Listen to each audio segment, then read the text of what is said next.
Hi hello friends, இன்றைக்கி பூர்ணை வச்சு மோதகம் தான் செய்ய போகிறேன். வாங்க. இது வந்து வெல்லம் வந்து ஒரு 300 கிராம் இருக்குங்க. இனிப்பு நம்மளுக்கு எவ்வளோ இனிப்பு வேணுமோ அதுக்கு தகுந்த மாதிரி நீங்கள் எடுத்துக்கோங்க. எங்களுக்கு எவ்வளோ தேவையோ அதை எடுத்து நான் திருவி வச்சுருக்கேன். கத்தியில் திருவி வச்சுருக்கேன். இதை நம்ம தண்ணி வந்து கொஞ்சமாக ஊற்றி நம்ம வடிகட்டி தான் எடுக்க போகிறோம். இப்போ பாவு பாதம்லாம் தேவையில்லை. இதுக்கு நான் வந்து எப்போவுமே ரெடிமேட் மாவு தான் வாங்குவாங்க. இடியாப்பம் மாவு இது எப்போவுமே இந்த மாவு தான் நான் வாங்கிப்பேன். இதில் இடியாப்பமும் வரும், கொழுக்கட்டையும் வருங்க இந்த மாவில். இது வந்து நெய் வந்து நம்ம அந்த அரிசி மாவு பூர்ணை பிடிக்கிறதுக்கு முன்னாடி அது மேலே மோதகத்துக்கு மேலே தடவிக்கிறதுக்கு இந்த கொஞ்சம் நெய். தேங்காய் வந்து நான் திருவி வச்சுருக்கேங்க. இது வந்து 1/2 மூடி தேங்காய். கடலைப்பருப்பை வேக வச்சுட்டேன். கடலைப்பருப்பு வந்து ஒரு 1/2 கிலோ இருக்கும். இது வந்து நம்ம வெள்ளைப்பாவு கரைச்சி வடிகட்டி எடுத்த பிறகு இதை நம்ம நல்லா கரண்டியில் இப்படி நல்லா மசிச்சுட்டு அதுக்கப்புறம் அந்த வெள்ளைப்பாவோட சேர்த்து நம்ம ஸ்டப்பிங்க்கு ரெடி பண்ணிக்கலாம். வாங்க பாவு ரெடி பண்ணிக்கலாம். வந்து நம்ம கடாய் அடுப்பில் வச்சுட்டு அடுப்பை பற்ற வச்சுருவோம். இது வந்து ஒரு வெள்ளத்தில் வந்து மண் இருக்குங்க. நம்ம கண்டிப்பாக வெல்லம் வந்து நம்ம தண்ணியை கொதிக்க வச்சு வடிகட்டிட்டு தாங்க எடுக்கணும். ஒரு வெல்லம் வந்து மண்ணாக இருக்கும், ஒரு வெல்லம் வந்து மண் இருக்காது. அதனால் நம்ம பார்த்து தான் செய்யணும். கொஞ்சமாக தண்ணி ஊற்றிப்போம். இந்த வெல்லம் கரையிறதுக்கு தான். தண்ணி நல்லா கொதி வரட்டும்.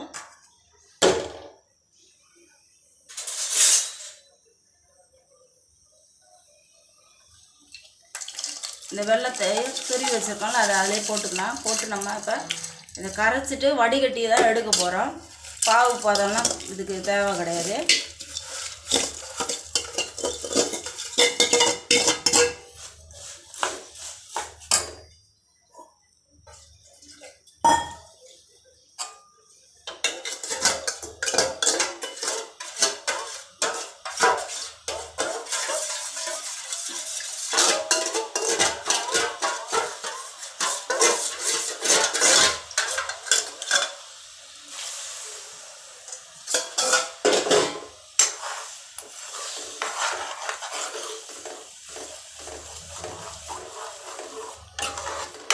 நல்லா கட்டி இல்லாமல் நல்லா கரைச்சிப்போம்.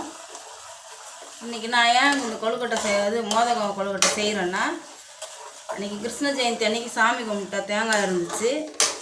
அந்த தேங்காய் என் பையன் ரொம்ப நாளாக கேட்டுகிட்டே இருந்தான்.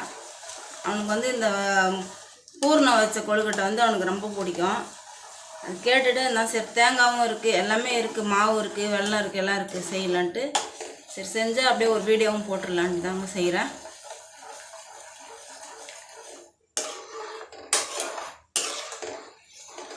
நல்லா கட்டி இல்லாமல் நல்லா கரைச்சிக்குவோம். தண்ணி நான் கொஞ்சம் தான் ஊற்றினேங்க. பாருங்கள் எவ்வளோ தண்ணி இருக்குது பாருங்கள். நம்ம தண்ணி நிறையா ஊற்றிட்டா நம்ம பூர்ணை செய்கிறதுக்கு கொஞ்சம் நேரம் டைம் எடுக்குங்க. அதனால தான் வெல்லம் கரைக்கும் போது தண்ணி நம்ம பார்த்து ஊற்றிக்கணும். இல்லைன்னா ரொம்ப நேரம் வந்து நம்ம பூர்ணத்தை போட்டு கிண்டிக்கிட்டே இருக்கணுங்க. அப்போ தான் அந்த தண்ணியெல்லாம் எடுத்து பூர்ணை பிடிக்கிற பதத்துக்கு வரும். அதுக்கு தான் தண்ணி வந்து நம்ம கம்மியாக ஊற்றிக்கணும் வெல்லம் கரைக்கும் போது. மண் இருக்குது பாருங்க, கரண்டியை போட்டு கிண்டும் போதே நம்மளுக்கு தெரியும். அது குறன்னு அந்த கடையோட இதுவாகும். இப்போ நம்மளுக்கு தெரியும் கரண்டியை போட்டு கிண்டும் போது குறன்னு இருக்கிறது. அப்போ தெரிஞ்சிடலாம் இதில் மண் இருக்குன்ட்டு. இதெல்லாம் ரெடி பண்ணிவிட்டு அப்புறமா காமிக்கிறேன்.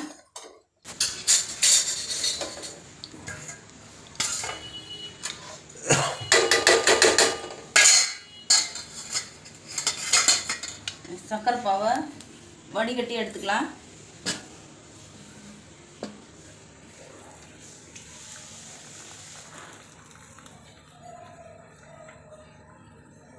வடிகட்டிட்டு கடாயை ஒரு வாட்டி கழுவிடுங்க. கடாயை சும்மா லேசாக கழுவிட்டு அதுக்கப்புறமா மறுபடியும் அதுலேயே செஞ்சுக்கலாம். நம்ம பாருங்கள் மண் இருக்குது பாருங்கள் உள்ள.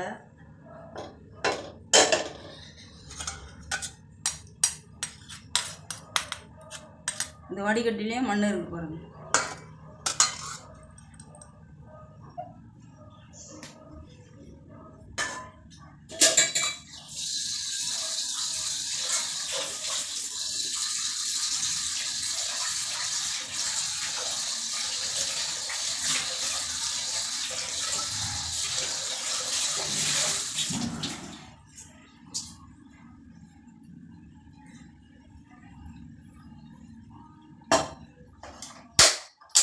அங்கே வெய், அடுப்பில் வெய், எது ஏரியாங்க.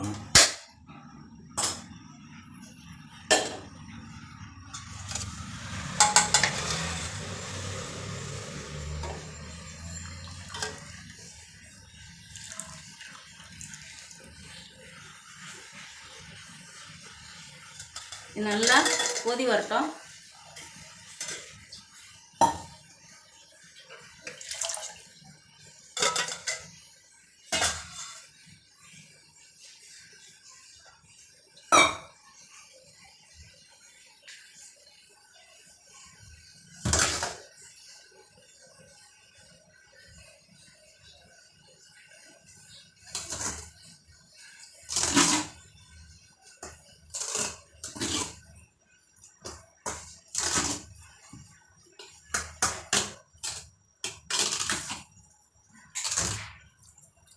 இந்த கடலைப்பருப்பு வந்து நம்ம ரொம்ப மாவாக மசிச்சிடக்கூடாதுங்க. நம்ம பூர்ணம் பிடிச்சி கொழுக்கட்டை வேக வச்ச பிறகு நம்ம சாப்பிடும் போது அந்த பருப்பு லேசாக வாயில் கடிப்படும் போது அது ஒரு டேஸ்ட்டாக இருக்குங்க. ரொம்ப நம்ம மாவை நசிக்கிறக்கூடாது. இப்படி ஒன்றும் பாதையாக இருந்தாலே போதும். அந்த வெள்ளத்தோடு இதுவாகிடும், வெந்துடும்.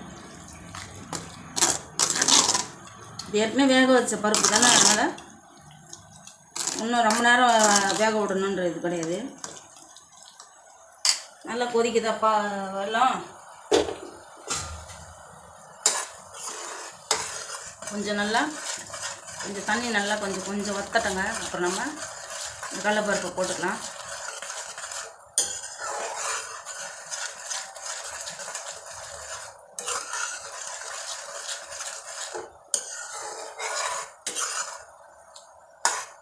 இதிலே நம்ம லைட்டாக உப்பு போட்டுப்போம். சும்மா லைட்டாக, ரொம்ப போட தேவையில்லை. அந்த இனிப்பு வந்து எந்த இனிப்பு பலகாரம் நம்ம செஞ்சாலும் கொஞ்சம் லைட்டாக உப்பு போட்டால் இனிப்பு வந்து நம்ம கம்மியாக போட்டால் கூட நம்மளுக்கு கரெக்டாக காமிக்காது அளவு.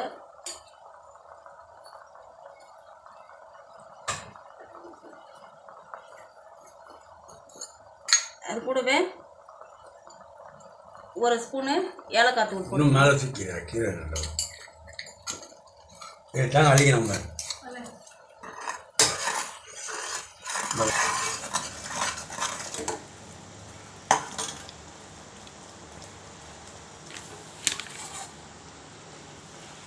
அதோடய அந்த தேங்காய் துருவி வச்சிருக்கேன். அதோட இந்த தேங்காய் துருவி வச்சிருக்கேன், அதையும் போட்டுக்கலாம்.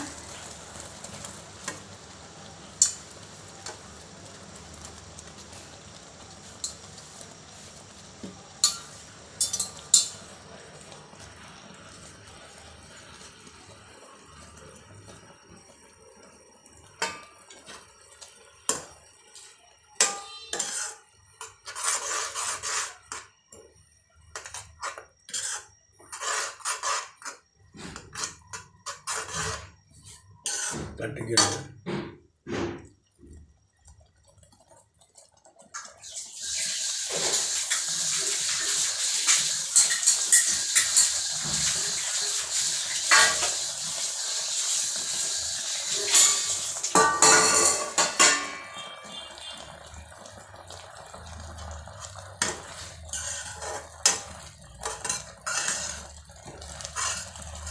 நம்ம இந்த பூர்ணம் ரெடி பண்ணிவிட்டு அதுக்கப்புறமா மாவு நம்ம தண்ணி ஊற்றி நல்லா கொதிக்க வச்சுட்டு அதுக்கப்புறம் நம்ம மாவில் வந்து ஊற்றி நம்ம மாவு பிசைஞ்சோன்னா அந்த சூடுலேயே மாவு வெந்துடுங்க. அப்புறம் ஒரு 5 நிமிஷம் அப்படியே மாவு மூடி வச்சுட்டு அதுக்கப்புறம் 5 நிமிஷம் கழித்து மாவு நம்ம உருண்டை பிடிச்சி மோதங்க ரெடி பண்ணி இந்த ஸ்டப்பிங்கை வச்சுக்கலாம். இப்போ நம்மளுக்கு கொஞ்சம் பிடிக்கிறதுக்கு கொஞ்சம் கரெக்டாக வந்துடும். பூர்ணெல்லாம் ரெடி பண்ணிவிட்டு நம்ம தண்ணி கொதிக்க வைப்போம்.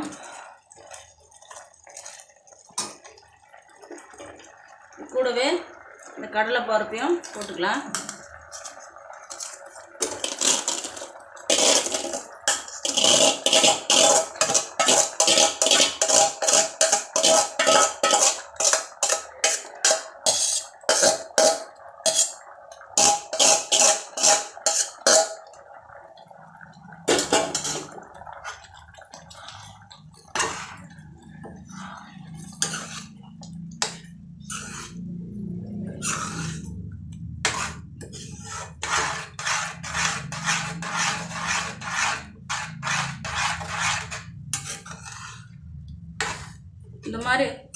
இந்த மாதிரி பூர்ணம் செய்யலாம். இதே நம்ம வேர்க்கடலையும் வறுத்துட்டு பவுட்ரு பண்ணி ஒன்றும் பாதியாக பொடி பண்ணி அதையும் அந்த பூர்ணம் செய்யலாம். இல்லைன்னா எள்ளு வச்சு கூட நம்ம அந்த பூர்ணமும் செய்யலாங்க. ஒவ்வொன்றும் ஒரு டேஸ்ட்டில் இருக்கும். நல்லா கட்டியாக ஆகணும். கட்டியாகி நம்மளுக்கு கொஞ்சம் உருண்டை வந்து ஸ்டஃபிங் உள்ளே வைக்கிற மாதிரி நம்மளுக்கு கொஞ்சம் கட்டியாக கொஞ்சம் இறுகின மாதிரி ஆனால் தான் நம்ம பூர்ணம் உள்ளே வைக்க முடியும். ஒரு 10 நிமிஷம் கிண்டி விட்டே இருப்போம், இல்லைன்னா அடி பிடிச்சிடும். இதெல்லாம் ரெடி பண்ணிவிட்டு தண்ணி நல்லா கொதிக்க வச்சுட்டாங்க. தண்ணி நல்லா கொதிச்சிருச்சு. நம்ம கை வச்சுலாம் பசைய முடியாது, கரண்டியில் தான் இருக்கணும். கொஞ்சம் கொஞ்சமாக தண்ணி ஊற்றி கரண்டியில் கலக்கி விட்டுப்போம். இதுக்கு உப்புலாம் போட வேணாங்க, அந்த மாவில் ஏற்கனவே உப்புலாம் இருக்குது.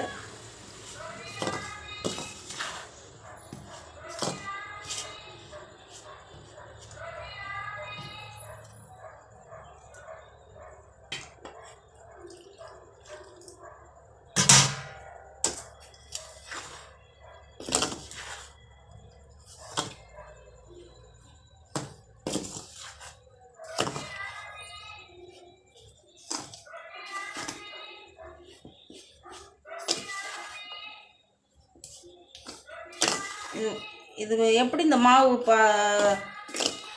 பதம் பார்க்கணுன்னா, பக்குவம் பார்க்கணுன்னா, நம்ம இடியாப்பத்துக்கு மாவு பிசைவோம் பாருங்கள், எவ்வளோ சாஃப்டாக பிசைவோம் அந்த மாதிரி இருக்கணுங்க. அப்போ தான் நம்மளுக்கு மோதகம் வந்து நம்மளுக்கு நல்லா சாஃப்டாக வரும்.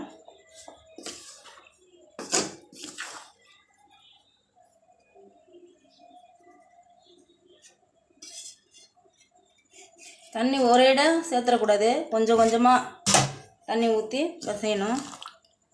அப்புறம் ரொம்ப தண்ணி ஆயிடுச்சுன்னா மறுபடியும் மாவு போடுற மாதிரி ஆகிடும். அப்புறம் மாவும் நிறைய ஆகிடும், நம்மளுக்கு வேலையும் அதிகமாகிடும்.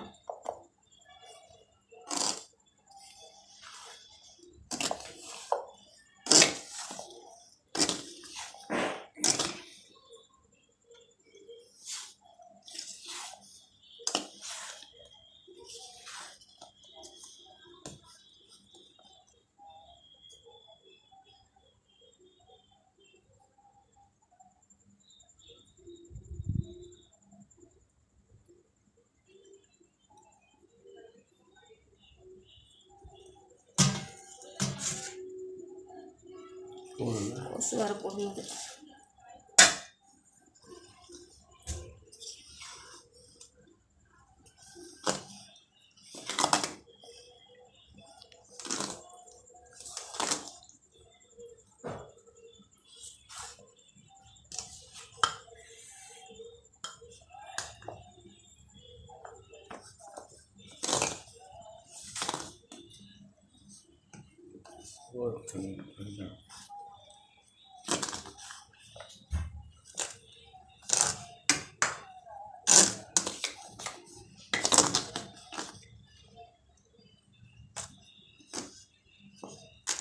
இது அந்த சூட்டோடையவே கொஞ்ச நேரம் ஒரு 5 நிமிஷம் மூடி வச்சிடலாங்க.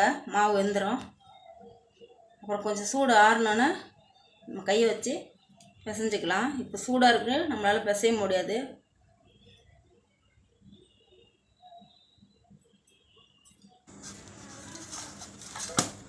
மாவு பிசைஞ்சிட்டேங்க பாருங்கள், எவ்வளோ சாஃப்டாக பிசைஞ்சிருக்கோங்க. அது கூட கொஞ்சம் நெய் கொஞ்சம் சேர்த்துருக்கோங்க. அதில் நம்ம மாவு வந்து நம்ம கைக்கு ஒட்டாமல் வரும். மாவு பாருங்கள், இந்த மாதிரி இடியாப்பம் புளிகிறோம்ல அந்த பக்குவத்தில் இருந்தால் போதுங்க. இப்போ நம்ம இதை கொஞ்சம் கொஞ்சமாக எடுத்து மோதகத்துக்கு ரெடி பண்ணிக்கலாங்க. நம்ம மூடி வச்சு தான் கொஞ்சம் கொஞ்சமாக எடுத்து செய்யணும்.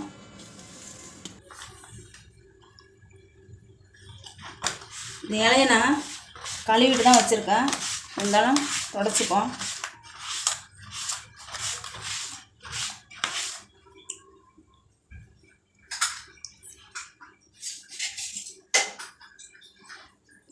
இந்த பூர்ணம் பிடிக்கிறது இருக்குங்க என்கிட்ட.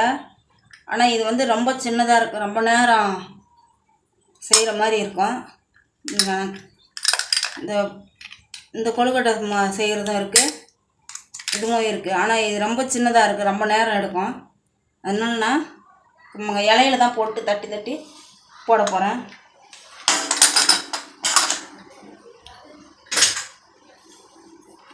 இலையை நம்ம கட் பண்ணிக்கலாம்.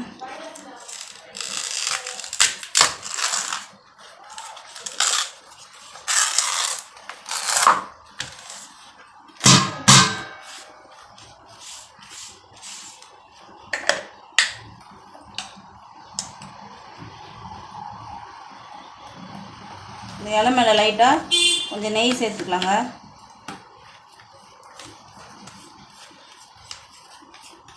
இப்போ தான் நம்மளுக்கு மாவு ஒட்டாமல் வரும்.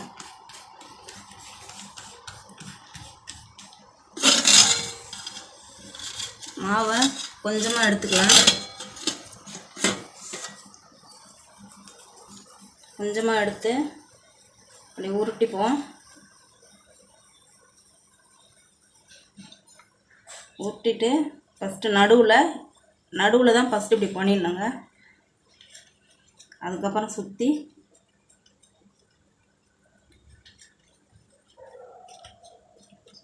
சுற்றி நம்ம இந்த கனமாக இருக்கிறதெல்லாம் இது பண்ணிக்கலாம்.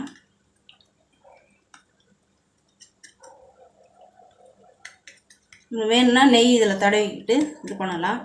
நான் நெய் தடவலை.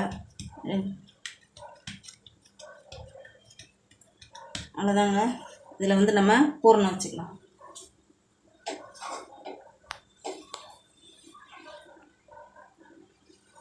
நம்ம எப்படி செஞ்சால் இந்த மாதிரி நம்ம இந்த மாதிரி செஞ்சால் நிறைய பூரணம் வைக்கலாம், கொஞ்சம் பெருசாகவும் வரும். நம்ம அச்சில் செஞ்சால் சின்ன சின்னதாக தான் வரும், அதில் பூரணமும் வந்து நம்மளுக்கு கம்மியாக தான் எடுக்கும். இதை வந்து அப்படியே இந்த இலையை அது மேலே வச்சு இப்படி இது பண்ணிடலாங்க. இப்படி ப்ரெஸ் பண்ணலாம். இப்படி சுற்றி இந்த ஓரம்லாம் இப்படி ப்ரெஸ் பண்ணிவிட்டு அதுக்கப்புறம் வெளியில் எடுப்போம். வெளியில் எடுத்துகிட்டு நம்மளுக்கு வேணும்னா இதை அப்படியே வச்சுக்கலாம், இல்லைன்னா நம்மளுக்கு எப்படி டிசைன் வேணுமோ அது மாதிரி செஞ்சுக்கலாங்க. இது பாருங்க, நம்மளுக்கு வேணும்னா டிசைனாக கூட செஞ்சுக்கலாம்.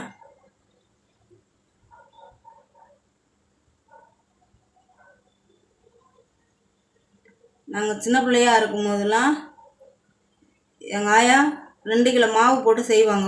அவங்க ஒரு ஆளாக தான் எல்லாமே ரெடி பண்ணி செய்வாங்க. அப்போ வந்து அவங்க இந்த மாதிரி தாங்க, அச்சிலாம் வைக்க மாட்டாங்க. இந்த மாதிரி தான் மோதகத்தை இப்படி தான் செய்வாங்க, இப்படி தான் டிசைன் பண்ணுவாங்க. அவங்க ஒரு ஆளே அந்த 2 கிலோ மாவு போட்டு அவ்வளோ பொறுமையாக செய்வாங்க. அவங்க இப்போ இல்லை. அவங்க இப்போ இருந்திருந்தால் அவங்களுக்கு 80 வயசுக்கு மேலே இருந்திருக்கும். இந்த பாருங்கள், அவ்வளோதாங்க. நம்மளுக்கு வேணும்னா இந்த மாதிரி நம்ம டிசைன் இது பண்ணிக்கலாம். இப்போ இதை ஒன்றா ரெடி பண்ணிவிட்டு நம்ம மொத்தமாக ரெடி பண்ண பிறகு காமிக்கலாம். இட்லி குண்டானில் கொஞ்சம் தண்ணி ஊற்றி, தேவையான அளவு தண்ணி ஊற்றி இட்லி போட்டுக்கோங்க. தண்ணி கொதி வரட்டும். கொதி வந்த பிறகு நம்ம கொழுக்கட்டை வச்சுக்கலாம். இப்போ பாருங்கள், ரெடி பண்ணிட்டேன். எவ்வளோ பெருசாக செஞ்சுட்டேன் பாருங்கள். மணி 8:30 ஆயிடுச்சு, டைம் ஆயிடுச்சு. அதனால செஞ்சுட்டேன், பெருசாக செஞ்சுட்டேன். 2 சாப்பிட்டாலே போதுங்க, ஃபுல்லாகிடும். டைம் வேறு 8:30 ஆயிடுச்சா, சரி அதான் பெருசாக செஞ்சுட்டேன்.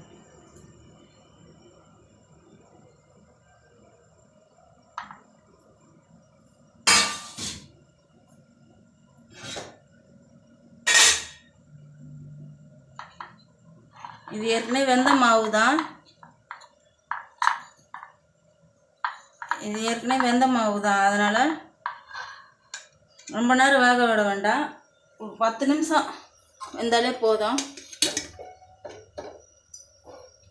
மூடி போடுறேன் ஒழுங்கா. திரும்பி உள்ளாரவே ஒழுங்கா மூடாது.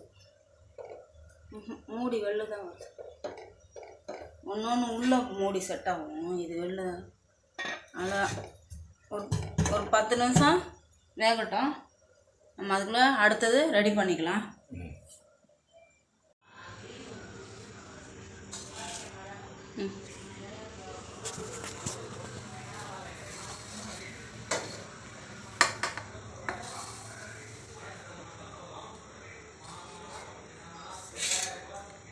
ஃபஸ்ட்டு பாருங்கள், ஒரு 6-7 வச்சு எடுத்துட்டேன். இப்போ இது ரெண்டாவது. ஃபஸ்ட்டு பெருசாக இது பண்ணிட்டேன் மாவை. இந்த வாட்டி வந்து ரெண்டாவது வந்து மீடியமாக தான் இது பண்ணியிருக்கேன். வெந்தால் இன்னும் பெருசாகிடும். எங்கள் வீட்டில் இதுதான் இன்றைக்கி நைட்டு டிஃபனுங்க.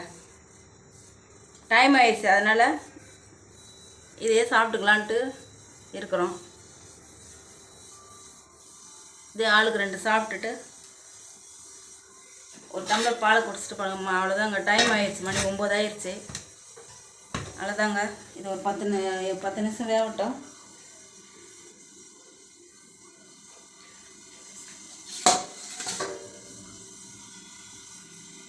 கடையில் வச்சுக்கலாம். அந்த தலைவாழை இலை. தலைவாழை இலையா? தலைவாழை இலையில பாதியை காணும். தலைவாழை இலை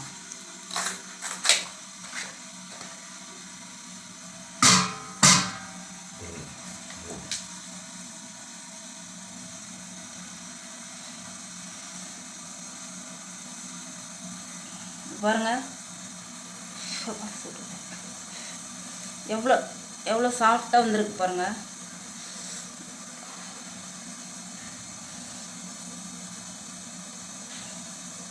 பாருங்கள் மாவு பாருங்கள் எவ்வளோ மெல்லிஸாக இருக்குது.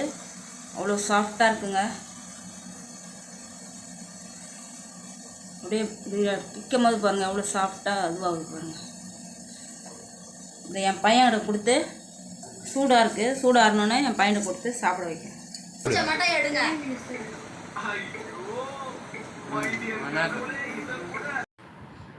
இந்த மோதகம் செஞ்ச வீடியோ உங்களுக்கு பிடிச்சிருந்துச்சுன்னா சப்ஸ்கிரைப் பண்ணுங்கள். தொடர்ந்து உங்கள் ஆதரவை எங்களுக்கு கொடுங்க. தேங்க்யூ. பாய்.